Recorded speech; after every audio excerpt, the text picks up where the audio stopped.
alaikum warahmatullahi wabarakatuh. Good morning, good afternoon, good evening. Of course, chisinzira bude chiwobera ogenda kubirenga te ufunira mu update eno Fahad Pro UG oga kunonyeza noga kutusako na dala gabereka guddewo mu bitundu bigwanga ebyenjawo ulonterake chikalo ku video yawo sharingira ko bano obategeze kakati ate Fahad enipya kyasuudo kubirenga ate atotera kakati no ensonga zo muchala Justin Namerezi kutte wansi ne waggulu eranga waliwo omukulu avuddeyo abake byama byayasa na dala kumbereriwo ku muchala Justin Namere eranga ina n'amagezi gasodo kubiranga ate munange amokusolo kubiranga ate avonuka naddala embeera emuliko akadde kano tulabutuzikalira njagala kubiranga ate bikuzanyira osolo kubiranga ate ensongezo wowulirako biki ebiri mu kubiranga ate bigenda mu maaso side zo nainga bino byo byongedde okubiranga ate bikalwa mu kujagena wansawo ngomaze kubiranga ate owuliriza kubiranga ate osulawo nawe endowooza guloza kye kusinzira ku nsonga nga bwogenda okubiranga ate ozuulira nterako ekigalo ku video sharingirako abalala shakashirafu omufuna ku namba zisimu zitawo ku bistika zijja kubeera nga takulombereddwa ensonga zo zijja kubeera nga tezitambula bulungi nnyo malidadi sana katulawe kyekiriwo akadde kano ku nsonga za Justin Namere Honorable kyekiriwo akadde kano timbawo bantu bange laba ekitonde ekikazi dduka abakazi oba Katonda yabatonda mu kkala ki oba abakazi Katonda yababumba mu bbumba ki oba abakazi Katonda yabatonda mu ngeri ki yonna gye kiri Katonda yakimanyi.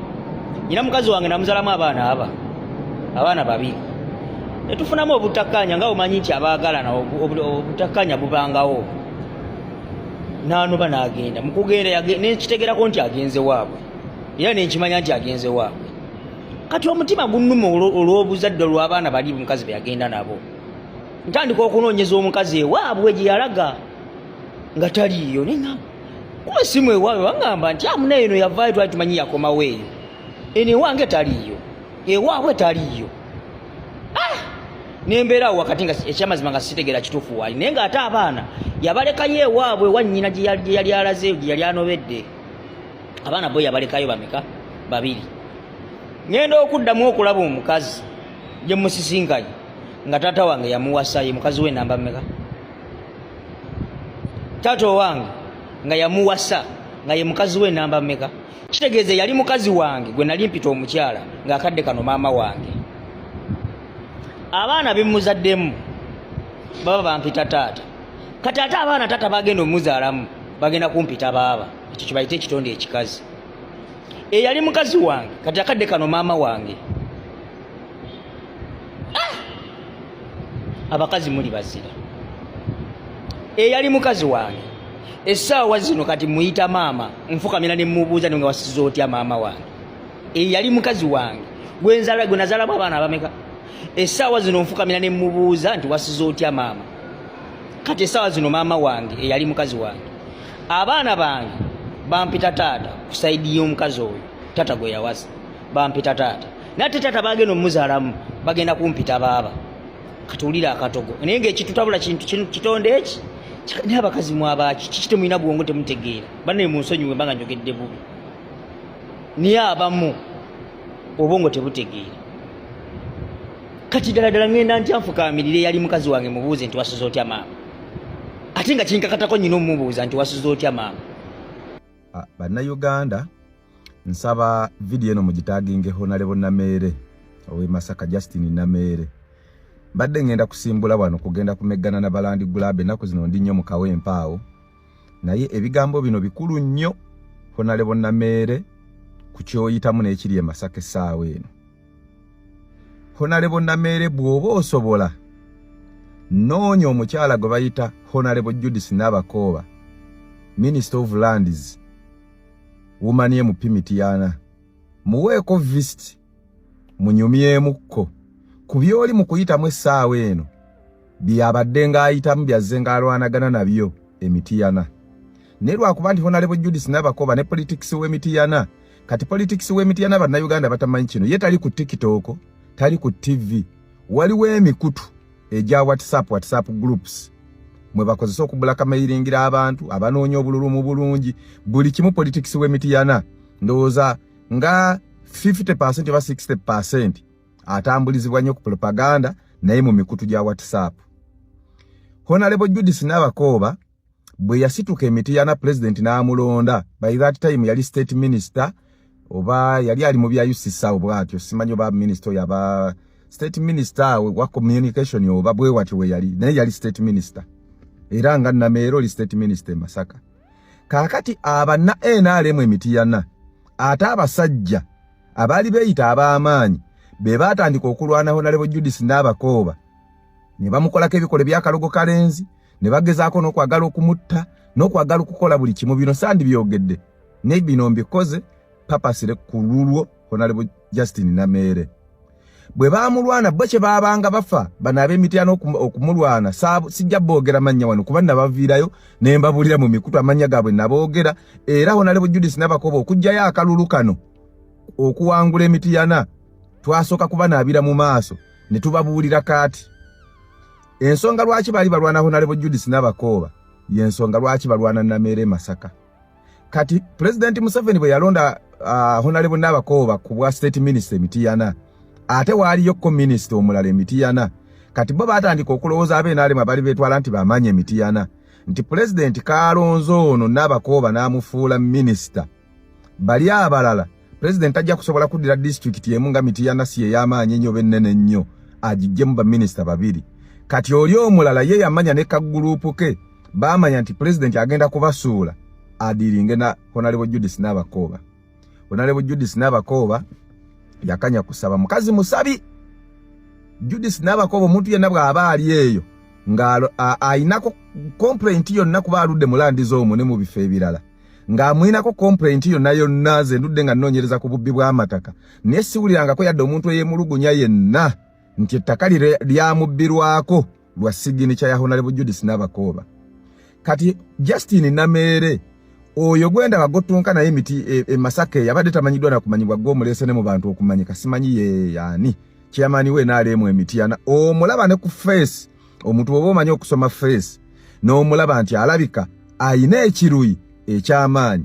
President Museveni yakulonze Nameere obeere state minister Masaka kakati bonna ab'enaalemu abanene baba minister baba chairman yenale musimanyi biki ababadde basuubira nti President Museveni abalaba asobola obbalonda oba bawe ebifo eby'amaanyi kati bakulabanga gwe sireti yaabwe nti President agenda kukuza akutekene mu bifo ebirala eby'amaanyi kati bayina kukuba bo balaba nti Nameere omuwala obuwala omukyalo omukazi obukazi abeera atya nga yagenda okubeera empologoma y'e Masaka.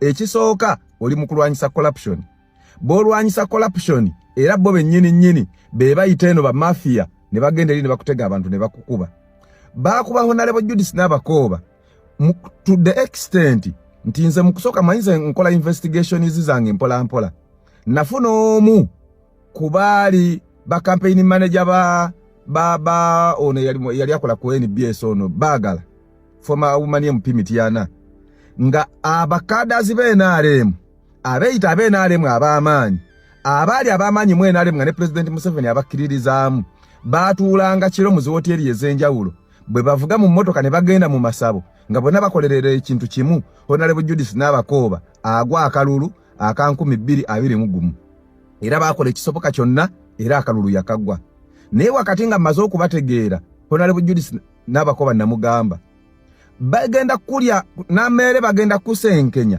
batuuke nti ne ku PA wo personal assistant wo oba omuntu oyo gwosinga okutambula naye bakulusegere si gwayina bbaawo nti ali mawulire abantu bamumanyi balwane nnyo bafuwe okulaba nga babaawula kati kye baakola ku Honorable Judith Nabakooba okumanya ba mafia bazibu nnyo basooka ne bayingirira PA we kati PA n'abeerawo nga Honorable Judith Nabakooba tasobola kutegeera nti PA we bali ba mafia already baamuyingiramu bamukozesa kati PA ng'omuntu yenna gwalaba asobola okuyambako Honorable Judith Nabakooba okuwangula akalulu oba okubeera successful ng'ate PA amuyisaamu ebigambo kubajjukira PA kubeera wano ku mutto ovanga ku muntu akugamba ekigambo ku macha nti oli takwagala n'akuddamu akawungeezi omulaba kaakoze ako takwagala kati PA we n'atandika okwogereranga abantu bonna abaali ab'enkizo abasobola okuyamba ku Honorable Judith Nabakooba ne Honorable Judith Nabakooba n'atandika obbalabanga ababi ebyo byonna Nameere ewuwo bijja era kyova olaba nkugambye nti noonya Honorable Judith Nabakooba muwe visti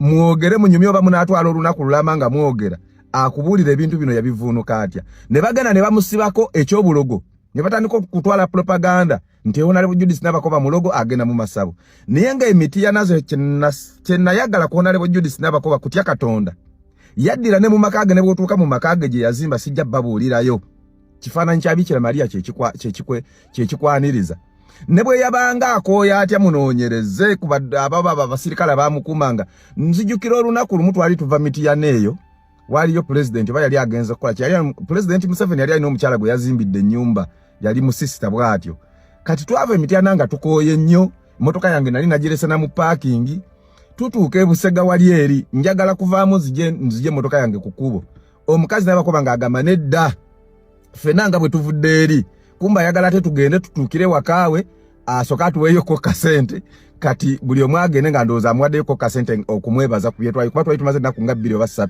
Mityana kati kumbe nga ate ye kyafa ate alina okudduka asookeko mu kyaki amalemu ng'essaawa nnamba nga asaba Katonda yeebaza Katonda ku byayiseemu ate tusooke tudde eri naye ngamba omukazi ono Katonda yamukolera ki naye era Katonda zaamukolera ebikulu nga bikyuka vidiyo eno mbadde njogera ku bantu babiri Honorable Judith Nabakoba ne Honorable Namere naye ng'ensonga enkulu ennyo Honorable Justin Namere ne bannayuganda mwenna ntwala omukisa guno okubabuulira nti ebyo bye mulaba ku Namere saawa eno NRM bennyini omanyi abantu bayingira mu NRM lwa bintu nga bisatu mulimu abayingira mu NRM nga baagala kukolera abantu bakoye impunity bakoye corruption nga bwe mulaba Namere bwali kati ne mubaamu abo bachairman simanyi chairman Bulegeya simanyi yaani bali eyo Masaka mbawulira ngenda kutandika kuba investigating ako Maluku bategeera bulungi nyo babbi ba mataka nga bechi batutte mu NRM bakoze ebikolobera ebibi bayina emisango mingi baagala bwerimbike mu NRM bagende bebafunako ne bachalyako ku President Museveni ne bafunako ebifaananyi ne President Museveni batandika okukanga aba police ne ba prosecutors ba DPP okubatiisa balemo okubaggulako emisango n'abalamuzi balemo okubawozesa emisango egyo obumenyi bw'amateeka baba bakoze kati abantu bangi nnyo abali mu NRM ate ne President Museveni n'atasoka kubabuuka n'abawana obwa minister n'abawa ebifo ebikulu ku bukiiko obw'enjawulo ng'ate babbi bayaye bazibu mwalabye ensonyi Minister Kasolo bakuta omubbi abantu bonna basanyuse ate nga bagamba nti simanyi mu muwe bondi simanyi kakati mukole bwe muti simanyi Namere soko yogereko ku simu Namere n'agaana kanu ke kasembayo Honorable Judith Justin Namere nkusaba oli state minister obeera minister judde lekera okutambula ne Balamu atambula agende ewawe gwosigale mu office abantu balete complaints ezenjawulo zihandolinge ewetaaga okugenda ku local visit ogende ku local visit omanyi ba state minister abasinga tebaba walidika naye Honorable Justin Namere bwe nalaba ojaguza nga bakwadde obwa minister nalaba nga waliwo lidika bwoba toyina lidika nga bakuba musirikale omu nga bibatera okukola ba state minister abalala gamba President Museveni akuwe lidika otandika okukola nga local visit ezizo state minister yenna abeera full minister era abeera minister judde era alina obuyinza okuinterdictinga okuwandika interdiction letter n'agisayiningako kati nga Honorable Justin Namere muli mu Ministry of Local Government bano bonna batawunikiraka bakaawo okujjako ba high ranking government officials president ba appointinga minister tosobola kuba interdictinga nga tosose kufuna lukusa kuva kwa president neza ba Honorable Justin Namere tandika otambule wekka ne Honorable Balamu atambule yekka sigamba nti Honorable Balamu kyakola kibi kirungi nnyo era nkyagala nnyo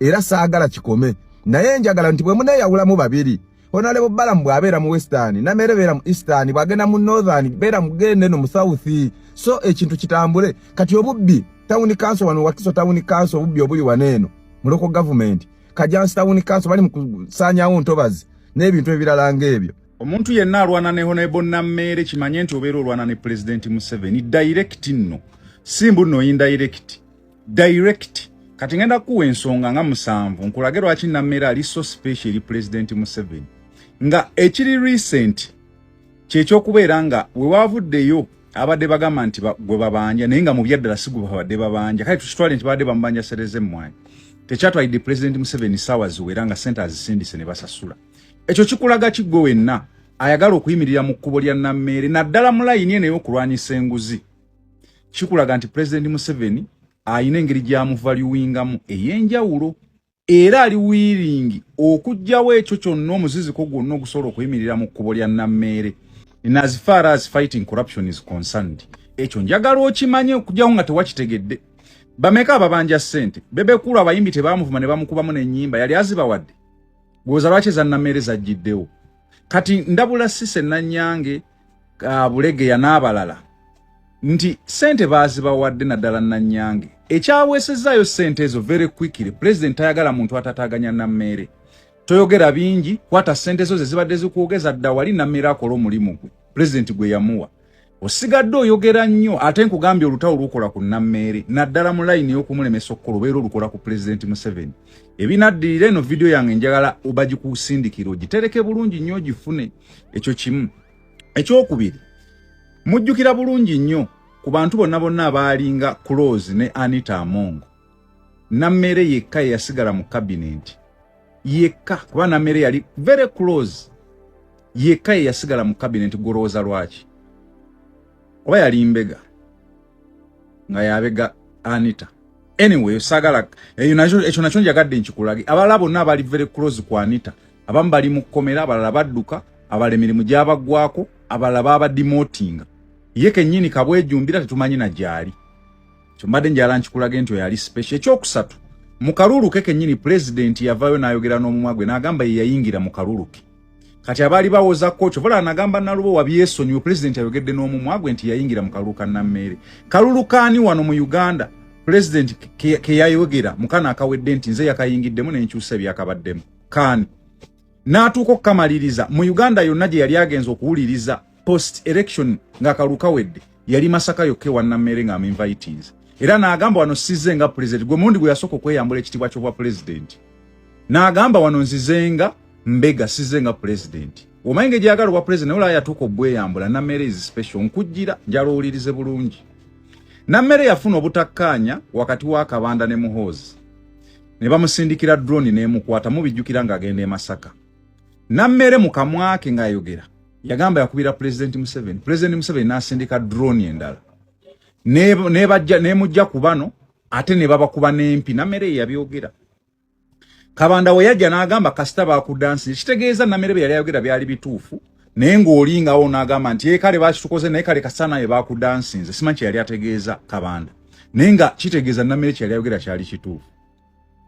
Oba nfuna bulungi gwe omanyi omuntu asobola okudifyinga orders za Muhoozi. Nammere asobola okudifyingisa orders za President Museveni naye asobola okwawukana ne Muhoozi kasa kibanga kikwatagana ku Nammere. Temwakirabako n'amusindikira abantu ne bamenyawo ebyoli ne babakuba n'empi okusinzira ku Nammere we yayogera. Ngero kyalowooza nti Nammere is an ordinary person. Okujjako ng'omutwe tegutegeera bulungi. Nammere ayina ebintu bingi kw'osobola okumulabira nga bikulaga nti si wa bulijjo. Nze nyina ba minister abamu bemmanyi nga babadde demoted abamu ne basuulibwa mu cabinet lwakubanga babadde balina entalo ne Nammere. That one I can assure you. Nsobola okubuulira waliwo omwami omu abadde afulumira ku list nnyingi ezimuteeka mu bifo naye nga bamurejectinga olw'okuba takwatagana na Nammere. That is how powerful Nammere is. Era abantu mwenna abali willing okuyimirira mu kkubo lye makimanyi nti mugenda kuba muyimiridde mu kkubo lya President Museveni. Nammere ayina essimu nga President Museveni yagimugulira ku ssente ze n'amugulira ne line nga beekubirako babiri. Yabyogera mu kamwake. Ndooza mu Uganda teri mulala. Kabeere General Emuke sisuubira nti agirina. Kabeere obaani oba Vice President sisuubira nti ne Janet ayina essimu nga President yagimugulira ng'erimu line emu essimu emu ekubako endala tezigendako nga beekubirako babiri. Naye Nammere agirina. Nammere ali special maaso ga President Museveni omuteekako olutalo. President Museveni buli wabeera amwogerako amwogerako ng'omulwanyi. Nammere is very young, she's below 40. Ne president yatumuteeka dda mu balwanyi kubanga amanyi omutima gwe. She's very difficult. Ate ng'ali favored ate ali blessed wa President Museveni. Yenna amwerijjako Sise ne banno. Mbalabula nze mutima mulungi mu analysis yange gye nkola Nammere mwetegereza. Bwe toyinza kuŋŋamba Sise nti omuntu wamuwa 15,000 nga talina na wakusula ate nomala n'omwesigisa emmwanyi za $1,15,000. Kitegeeza yonoona linnya lya muntu naye omuntu gw'olimiridde mu kkubo lye ebinaavaamu n'ambuulira. Olowooza lwaki Nammeere? Abalungi abatuuliriza era abatulaba olunaku olwaleero tukyaddeko ewa Sheikh Ashraf Dembe. Sebo sanyusa okubalaba. Amannya agange Yeze Sheikh Ashraf Dembe akola ku bizibu by'enjawulo. Omuntu singa aba alina ebirwadde musomereddwa tumuwa amazzi ga lukuya nga bw'obadde ogalaba, tugenda abantu ku kyoto ne twokya emizimu emibi egibabaamu n'okulomba edduwa. Abantu singa abeera ng'ali wano atuuse sobola okumulombera edduwa, ne waba atatuuse nga mpadde amannya ge naye ng'ali wala. Naneetaase enamba yange yeno eri 0707363711. Namwe bannyinaffe abali ebweru oyagala okuba nti oyagala okulombera ku dduwa ng'olina ebizibu, viza zibuze, amaka gakolongotana, sente zikola zimpita mu ngalo, ojja kumpeereza ekifaananyi kyo n'amannya go, ebyo byokka bijja kummala, nja kukulombera edduwa, ojja kutereera. Olunaku olusembayo mu mwezi mba n'edduwa ey'awamu ffenna n'abalwadde bange abakadde n'abapya. Salaamu alaikum warahmatullahi wabarakatuh.